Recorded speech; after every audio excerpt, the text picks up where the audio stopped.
আপনি যখন শেখ হাসিনার জন্য মন খারাপ করেন তখন আমি ভাবি গোলাম আজমের কথা, যাকে বিনা দোষে ফাঁসিতে ঝোলানো হয়েছিল।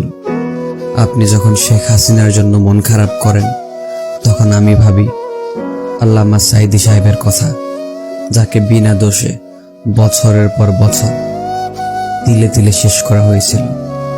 আপনি যখন শেখ হাসিনার জন্য মন খারাপ করেন তখন আমি ভাবি আবু সাঈদের কথা, যাকে গুলি করে হত্যা করা হয়েছিল।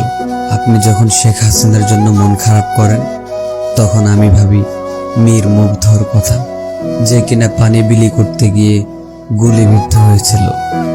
আপনি যখন শেখ হাসিনার জন্য মন খারাপ করেন তখন আমি ভাবি আয়নাঘরের কথা, যে আয়নাঘরের সামনে গেলে ভয়ে আপনি ঘুমোতে পারবেন না।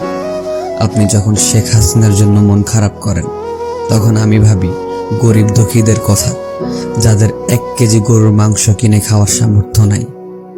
আপনি যখন শেখ হাসিনার জন্য চোখ দিয়ে পানি ফেলেন তখন আমি ভাবি আমার ইসলাম ধর্মের কথা, যেই দেশে বুক ফুলিয়ে ইসলামের কথা বলা যেত না, শান্তিপূর্ণভাবে ওয়াজ মাহফিল করা যেত না, যে দেশে কোরআনের কথা বলা যেত না, যে দেশে ইসলামের কথা বলা মানুষরা ঠিকমতো রাতে ঘুমোতে পারত না। আপনার বিপরীতে আমি এগুলোই ভাবি।